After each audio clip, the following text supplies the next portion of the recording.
নমস্কার বন্ধুরা, আমার চ্যানেলে আপনাদের সবাইকে স্বাগত জানাই। আশা করি সবাই ভালো আছেন। আজকে আমরা একটা দারুণ রেসিপি নিয়ে এসেছি, নারকেল কুচি দিয়ে চিকেন ঘুগনি। এইভাবে একবার আমি যেভাবে বানাচ্ছি এইভাবে একবার বাড়িতে বানাবেন, আশা করি ভালো লাগবে খেতে। খুবই সুস্বাদু হয় এইভাবে বানালে ঘুগনিটি। তার জন্য আমি প্রথমে নারকেলটা ছোটো ছোটো কুচি করে কেটে নিয়েছি। এবার নারকেলটা অল্প সামান্য সরষের তেল দিয়ে ভালো করে ভেজে নিয়েছি, একটু সামান্য লবণ দিয়ে। নারকেলটা ভাজা হয়ে গেলে ওই তেলের মধ্যেই আমি আলুগুলো ভেজে নিয়েছি। নারকেল ভাজা তেলের মধ্যে আলুগুলো ভাজলে খুবই দারুণ লাগে খেতে। আলুগুলো ভালো করে লাল লাল করে ভাজা হয়ে গেলে তারপর আমি তার মধ্যে একটু সামান্য লবণ হলুদ দিয়ে আলুগুলো ভালো করে ভেজে তুলে নিয়েছি। আলুগুলো ভাজা হয়ে গেলে কড়াইতে আমি পরিমাণ মতো তেল দিয়েছি। তেলের মধ্যে শুকনো লঙ্কা, তেজপাতা ও গোটা জিরে আমি ফোড়ন দিয়েছি। ফোড়ন থেকে যখন সুন্দর একটি গন্ধ বেরোবে তারপর তার মধ্যে পেঁয়াজ কুচি দিয়ে দিয়েছি।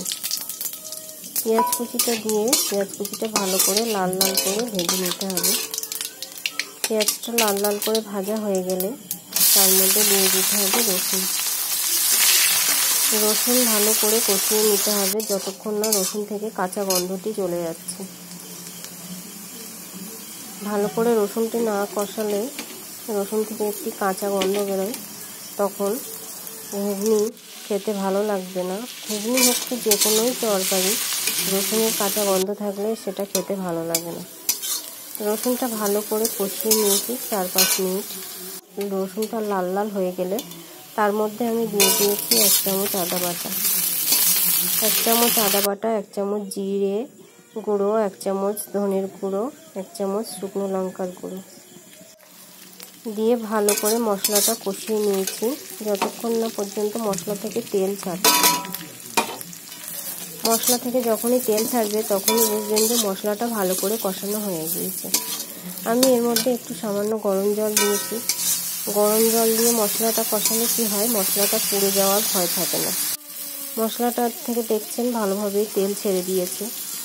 তারপরে আমি তার মধ্যে দিয়ে দিয়েছি বোনলেস চিকেন, ছোটো ছোটো টুকরো করে কাটা বোনলেস চিকেনটা দিয়ে আমি ভালো করে 10-15 মিনিট কষিয়ে নিয়েছি, অল্প একটু লবণ ও হলুদ দিয়ে। ভালো করে কষানো হয়ে গেলে তার মধ্যে আমি দিয়ে দিয়েছি সিদ্ধ বুট। বুটটা আমার আগে থাকতেই সিদ্ধ করে নিয়েছি প্রেসার কুকারে। 8-10টা সিটি দিয়ে ভালো করে বুটটা সিদ্ধ করে নিতে হবে। আগের দিন রাত্রে আমি বুটটা ভিজিয়ে রেখেছিলাম।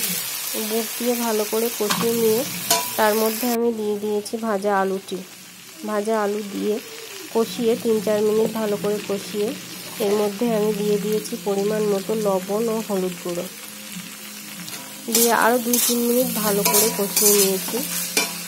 ভালো করে কষানো হয়ে গেলে আমি এর মধ্যে দিয়ে দিয়েছি গরম জল। মশলা দিয়ে সবজি হোক কি যে কোনো তরকারি যত ভালো করে কষাবেন ততই টেস্ট হবে খেতে তরকারি। গরম জল দিয়ে এর মধ্যে ভালো করে ফুটতে লাগলে তার মধ্যে আমি দিয়ে দিয়েছি নারকেল কুচি দেওয়ার পরে আরও 10-15 মিনিট ভালো করে ফুটিয়ে নিয়েছি যতক্ষণ না আলু, বুট, নারকেল ভালো মতো সিদ্ধ হয়ে নরম হয়ে যায়। বুটটা যেহেতু আমার আগের থেকেই সিদ্ধ করা প্রেসার কুকারে, তারপরেও আমি ভালো করে সিদ্ধ করে নিয়েছি। একদম আমাদের রেডি হয়ে গেছে টেস্টি ঘুগনি।